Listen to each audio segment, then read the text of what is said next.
Well, as far as cutting is concerned, it's done absolutely everything I've asked upon it, from very fine tissue paper, this is rice paper, to vellum, cutting fine shapes, to cutting the long, you see that, to cutting the long, you see that against my hand, cutting the long sentiments. They cut those beautifully. I have to say, get the best quality paper that you can, get the best quality dies that you can. These are tattered laced, hunky-dory, Crafter's Companion, for example. But I did buy something from the range and they've cut beautifully from that too. You just see that. So you don't need to spend a fortune. And what I was really, really pleased with, it actually went through the one with self-adhesive on the background, the Marie card with adhesive on the back. It's cut absolutely beautifully and I'm delighted. What it hasn't done very well is emboss. Now that might be my technique, it might be the paper I've used, I might need to jiggle around with that. But as a replacement for my old machine that I used a lot, I paid £15 and postage to get this delivered to me at home. I'm delighted because I can now cut small pieces that I just want to work with, not disturb the neighbours, work at it at any time I like. I can leave it out because it doesn't take up much space. It's not heavy. It's not that heavy for me to carry from room to room. If I used it a lot, I would start getting shoulder and hand pain. But for now, this is my new little Spellbinder Sapphire, which I'm delighted to have back into my crafting family again. And I highly recommend these to you. Come back to me soon when I talk about the Sizzix machine, Big Shot. That's a manual machine too. Right, so this is my Sizzix Big Shot machine. If you go on YouTube and watch any of the professionals, they highly recommend these machines. To buy new, I don't know what they cost now, anything up to £120 I reckon. Quite often you can get them in bundles. I was very fortunate that the charity shop that I donate my cards to, the manager in that shop said to me, I've got something in the back that you might be interested in. And I got this for £20. Now I know that that's a real bargain and I absolutely love it. Now the pros and cons of this, it doesn't fold up, it's heavy, I need two hands for it, but again it's a manual machine, doesn't need electric, and it is portable of a fashion. It does come with an instruction leaflet, and it comes with the base plates with instructions on it as well, and they're quite long. So you can also see the difference in this, as I can cut something that's about 12 inches length, and I can extend those plates if I need to. This definitely will emboss. And the reason that I use this one then is for with precision and to cut a greater volume than the little Sapphire. Now I'm going to cut out some of these clipped circles, and because I need to be precise, I've actually stuck my, of course it's come off, hasn't it? I've actually stuck my die exactly where I need it to be and have put it in place with the washi tape, and it doesn't want to stay in place very well. And I'm going to run that through the machine. You can see on this, the plates are meant to be, plastic plates are meant to be flat. They're now curled. It might be that these eventually crack. I might need to invest in some new ones. What I'll do is I'll go on eBay and see if somebody is just cutting and making some new ones. I won't go back to Sizzix for them. There are other people that make appropriate plates for these. They do crack, and they also get old bits of fabric or fibre from your paper or card, stuck into those holes, and it will mark. So if you're cutting things like mirror card, it will actually mark the card as well. So I might invest in some of those. Some machines are worse for that than others. The Gemini Junior is, when I start talking about the electric machines, the Gemini Junior is horrendous for that. Now, there are people on eBay that tell you how to straighten your plates out. The one I'm going to recommend is Jennifer Maguire.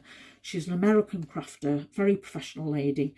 Her husband is a inventor, designer, not quite sure what he is, chemist, but she gives an idea of how to straighten your plates out, and I recommend that you go to her to watch, but I might treat myself to some. So again, I'm just going to put a sandwich through on the top of this between the two plates and pass it through. This is not a wide, what I want to cut isn't wide, but you hold it on the top and crank it through. And you can crank it forward and back. Now, because of the length of this, I'm not going to come too near to the camera. I'm going to bring it back to me. And that's cut out beautifully, the circle in place. It doesn't want to come out. It doesn't want to do that on camera. There you go. That's cut beautifully. That's a tree of life. And I've got 9 of those from my climped pack that I'm going to cut out from that. Now I'm going to show you an example of how it will cut from, we'll use this mirror card again, and I'm going to use a wider, die then. There's no way that would go through the little sapphire. I'm going to cut my card to an appropriate shape, and there's a reason that I do that, because these cutting plates actually do leave a mark in your card, and I don't want to mark new cardstock. So let me just try running that through. Helps if you just start it off, crank it through. I can't do much on this Big Shot because it's actually quite hard work.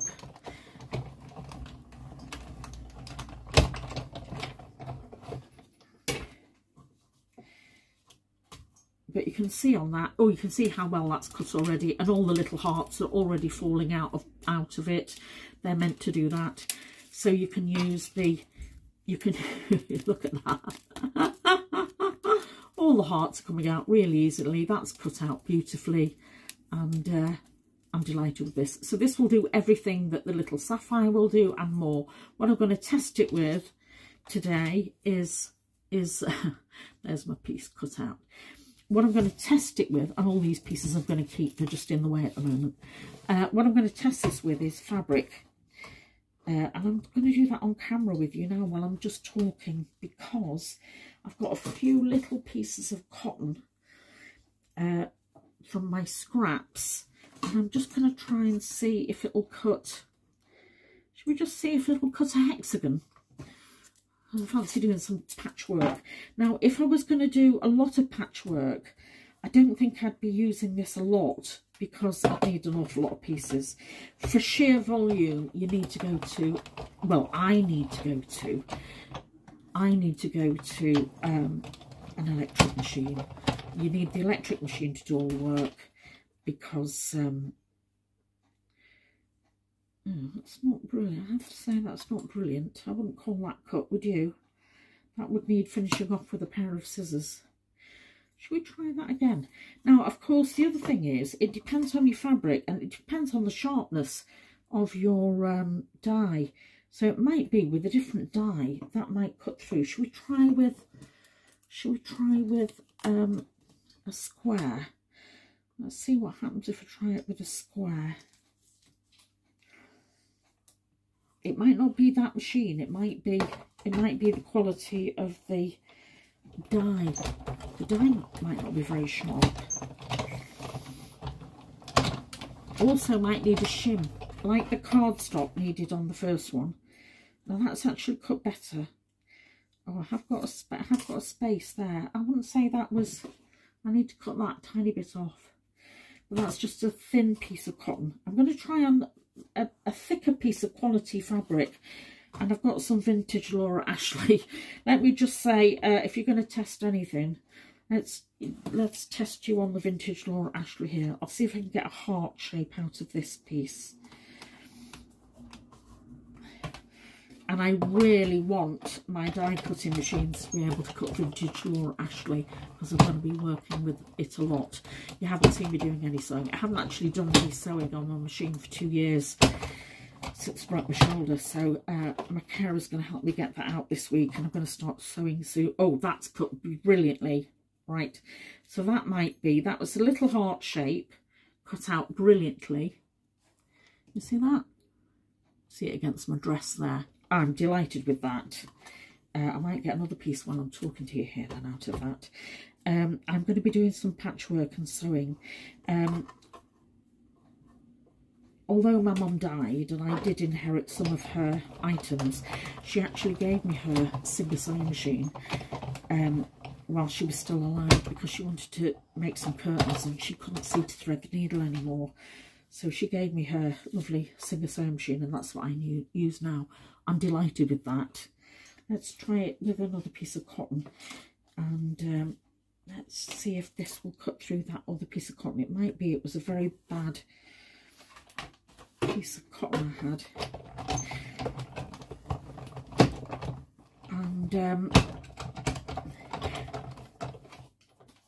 And we'll see how we get on trying to sew for you on camera. No, that still hasn't cut very well. So that might be that's a very tatty piece of cotton that hasn't cut very well. I might need to finish off that manually. So that hasn't worked, which is interesting. Right, now what I am going to do is test this and show you how it will work as an embossing tool. And I need to work out how to demonstrate that on camera. So I'll be back in a minute. Really. So to emboss the card then, I'm going to use a 6x6 white hammer cardstock. This is like wedding invitation cards. It's a beautiful card. I buy it from Craft UK Limited. And I'm going to place that in between an embossing folder. So that's a plastic folder that's got 2 sides. And I'm going to place the card at the top between the 2 plastic pieces of the folder. So it's only going to emboss the top piece of card, and I'm going to run it. I've got my base plate on my machine. I've got 2 spare plates here at the top. Move those out of the way, and then the instructions on the bottom plate show you how to put the sandwich together. I'm sandwiching the embossing folder between the 2 plastic cutting plates. This is a 6x6. I'm getting tired now, I don't know if you can tell. This is a 6x6 embossing folder, and that's as wide as this machine will go. And this is probably as far as I'm going to go, because I'm tired now. But I'm going to show you the effect I get from that.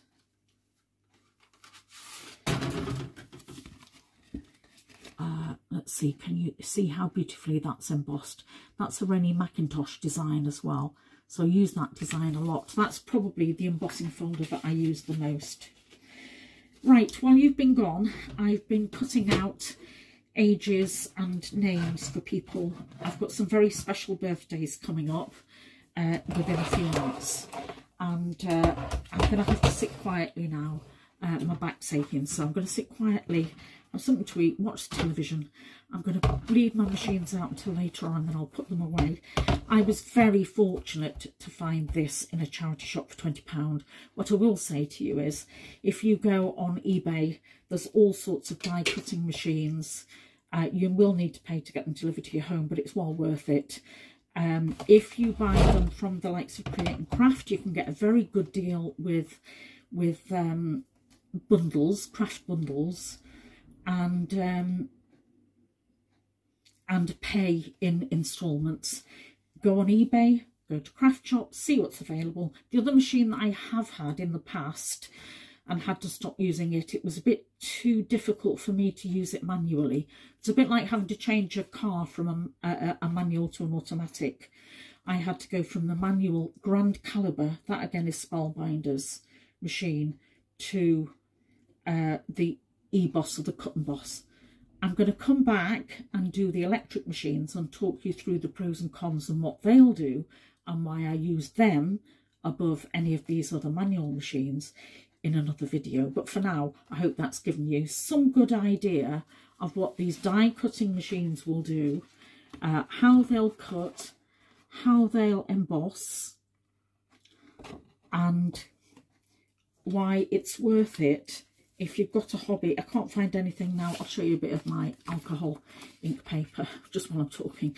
Well, it's worth it for your hobby. It just makes life so much easier, and it makes your work look so much more professional.